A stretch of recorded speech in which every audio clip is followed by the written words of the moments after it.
Paz do Senhor para todos, uma excelente madrugada, um excelente início de domingo, que Deus possa estar abençoando a vida de cada um e fortalecendo na grandeza do seu nome.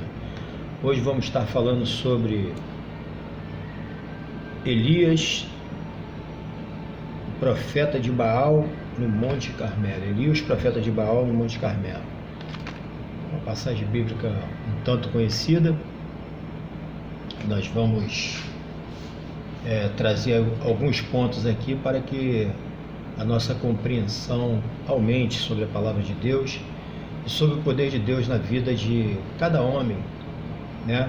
Livro dos Reis, ele vem relatando a passagem de alguns reis, uns bons, outros maus, como começamos aí em Salomão. Salomão começou bem, no finalzinho Salomão teve uns deslizes, e depois vieram seus sucessores, né? E aqui nós estamos junto a Acabe, falando de Acabe, que foi um dos reis aí que se deixou levar por uma mulher chamada Jezabel e cometeu vários erros contra o Senhor, contra a palavra de Deus, contra os princípios de Deus.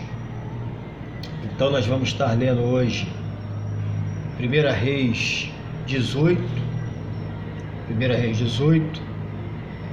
do capítulo 20 aí em diante, aí, até uma certa parte aí para a gente poder ter uma compreensão. E diz assim a palavra de Deus: Elias e os profetas de Baal no Monte Carmelo. É epígrafe. E diz: então enviou Acabe mensageiros a todos os filhos de Israel e ajuntou os profetas no Monte Carmelo. Então Elias se chegou a todo o povo e disse: até quando cocheareis entre dois pensamentos? Se o Senhor é Deus, segui-o. Se é Baal, segue-o. Porém o povo nada lhe respondeu. Então disse Elias ao povo: só eu fiquei de profeta do Senhor, e os profetas de Baal são 450 homens. Deem-se-nos, pois, 2 novilhos, escolham eles para si um dos novilhos, e dividindo-os em pedaços, e ponham sobre a lenha, porém não lhe metam fogo. Eu prepararei outro novilho e o porei sobre a lenha, e não lhe meterei fogo. Aleluia. Então invocai o nome do vosso Deus, e eu invocarei o nome do Senhor. E há de ser que o Deus que responder por fogo, esse é Deus. E todo o povo respondeu e disse: boa é esta palavra. Disse Elias aos profetas de Baal: escolhei para vós outros um dos novilhos, e preparai o primeiro, porque sois muito. Invocai o nome do vosso Deus, e não lhe metais fogo. Tomaram o novilho que lhes fora dado, prepararam, invocaram o nome de Baal, desde a manhã até o meio-dia, dizendo: ah, Baal, responde-nos. Porém não havia uma voz que respondesse, e manquejavam, se movimentavam ao redor do altar que tinha feito. Ao meio-dia Elias zombava deles, dizendo: clamai em alta voz, porque ele é Deus. Pode ser que esteja meditando ou atendendo às necessidades, ou de viagem, ou a dormir, e despertará. E eles clamavam em altas vozes e se retalhavam com facas e com lancetas, segundo o seu costume, até derramarem sangue. Passando o meio-dia, profetizaram eles até que a oferta de manjares se oferecesse. Porém não houve voz, nem resposta, nem atenção alguma. Então Elias disse a todo o povo: chegai-vos a mim. E todo o povo se chegou a ele. Elias restaurou o altar do Senhor, que estava em ruínas, tomou 12 pedras, segundo o número das tribos dos filhos de Jacó, ao qual viera a palavra do Senhor, dizendo: Israel será o teu nome. Com aquelas pedras edificou o altar em nome do Senhor. Depois fez um rego em redor do altar, tão grande como para semear 2 medidas de semente. Então armou a lenha, dividiu o novilho em pedaços, pô-lo sobre a lenha, e disse: enchei de água 4 cântaros, e derramai sobre o holocausto e sobre a lenha. Disse ainda: fazei a segunda vez, e o fizeram. fazei a terceira vez, e o fizeram a terceira vez, de maneira que a água corria ao redor do altar. Ele encheu também de água o rego. Aleluia.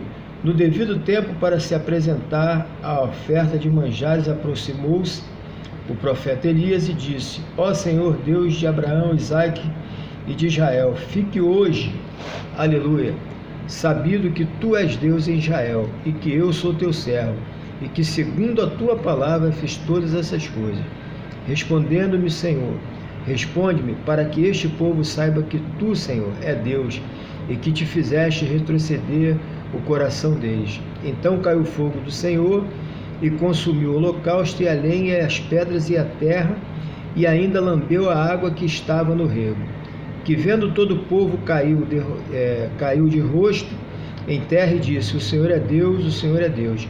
E disse-lhes Elias: lançai mão dos profetas de Baal, que nenhum deles escape. Lançaram mão deles, e Elias os fez descer ao ribeiro de Quizon, e ali os matou. Aleluia.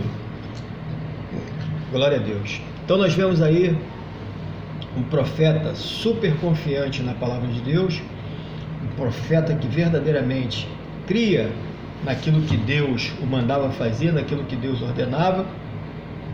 Elias, ele foi perseguido por Acabe, mais precisamente por Jezabel, porque ele profetizava sempre contra o erro de Acabe, sempre contra as coisas que Acabe fazia. Então Acabe já o tinha como inimigo, né? Persuadido por Jezabel, ela sempre colocando na cabeça dele que aquele homem não valia nada, que aquele homem só profetizava contra ele, contra o reino dele.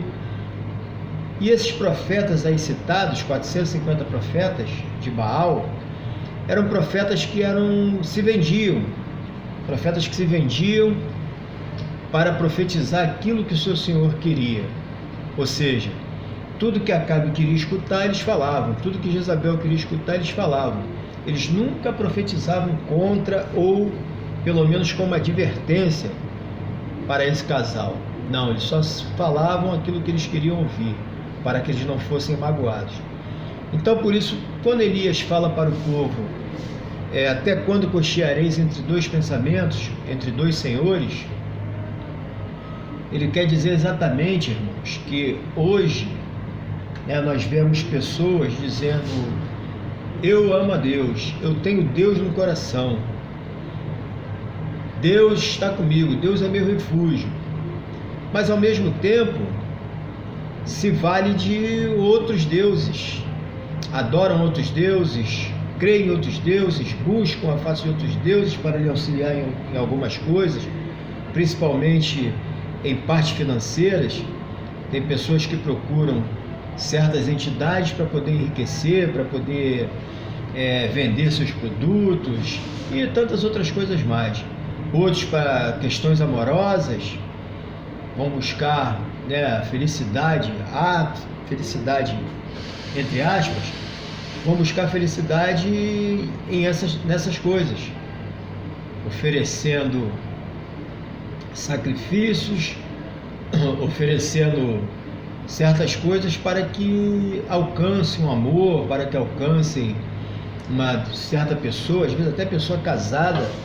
Eles tentam destruir o casamento para poder ter aquela mulher ou ter aquele homem para si, por inveja, muitas vezes por inveja.